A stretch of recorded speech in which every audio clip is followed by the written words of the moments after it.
Kamu pasti pernah lihat atau bahkan ikut tantangan ini. Fenomena statue adalah tantangan dance yang belakang ini ramai di TikTok, Instagram, dan platform digital lainnya. Tarian ini dilakukan dengan gerakan khas dan iringan musik yang ceria dan seru. Umumnya dilakukan secara kelompok, baik di sekolah, kampus, maupun tempat umum. Fenomena ini menarik karena biasanya menyebar dengan sangat cepat, mulai dari remaja, mahasiswa, sampai orang dewasa pun ikut menari. Tapi, di balik gerakan tarian itu, sebenarnya ada mekanisme psikologis dan aktivitas otak yang mempengaruhi perilaku kita.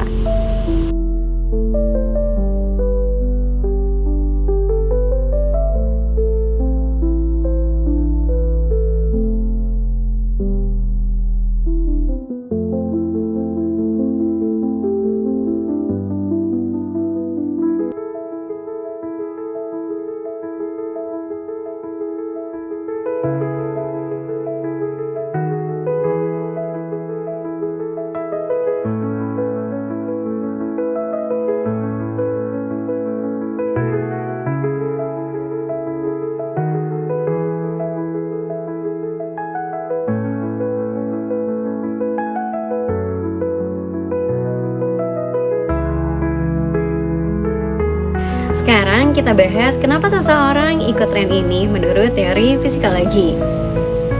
Kita belajar dengan mengamati dan meniru perilaku orang lain ketika kita melihat teman atau influencer menari statue dan mendapat banyak like. Kita terdorong untuk melakukan hal yang sama, ini disebut dengan observational learning. Dalam piramida Maslow, manusia punya kebutuhan untuk diterima secara sosial. Ikut challenge bisa jadi cara untuk merasa terhubung, diakui, dan dihargai. Apalagi kalau hasil videonya viral, kita jadi merasa bangga dan percaya diri. Kadang kita ikut sesuatu bukan karena suka, tapi karena tidak ingin berbeda sendiri.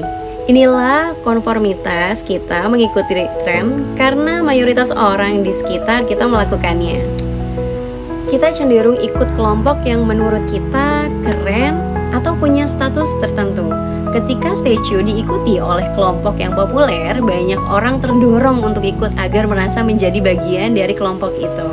Media sosial itu seperti panggung dan kita semua memainkan peran. Melalui video statue, kita ingin menunjukkan citra diri yang ceria, kreatif, dan percaya diri walaupun mungkin aslinya kita adalah orang yang pemalu.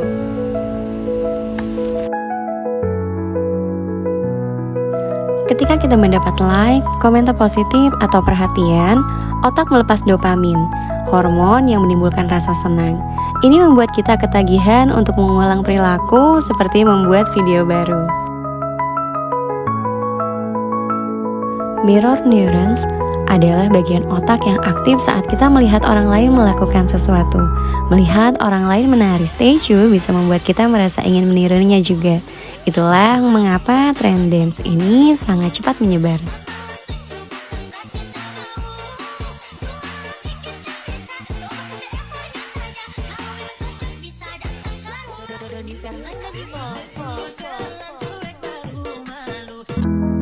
Amigdala adalah pusat emosi yang mengatur seperti malu, takut, atau senang.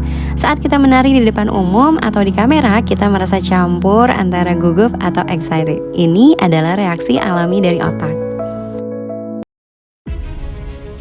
Prefrontal cortex atau pengambil keputusan, bagian otak ini membantu kita untuk memutuskan apakah ikut tren ini bijak atau tidak. Tapi pada remaja, bagian ini belum matang sepenuhnya. Jadi mereka lebih impulsif dan mudah terbawa tren. Itulah kenapa remaja cenderung lebih labil emosinya. Dari penjelasan tadi, kita bisa simpulkan bahwa fenomena statue bukan hanya soal menari atau ikut-ikutan tren semata. Ada proses psikologis yang kompleks dan aktivitas otak yang sangat nyata. Kita ikut tren karena ingin merasa diakui, diterima, dan merasa bagian dari kelompok. Kita terpengaruh oleh apa yang kita lihat, dengar, dan rasakan. Otak kita merespon dengan rasa senang, dorongan untuk meniru, dan emosi yang bercampur aduk. Jadi, sebelum kita ikut tren apapun, termasuk tren viral seperti statue, penting bagi kita untuk berpikir kritis dan memahami alasan dibaliknya. Apakah kita melakukan untuk berekspresi dengan sehat? Atau hanya karena tekanan sosial dan ingin dianggap keren?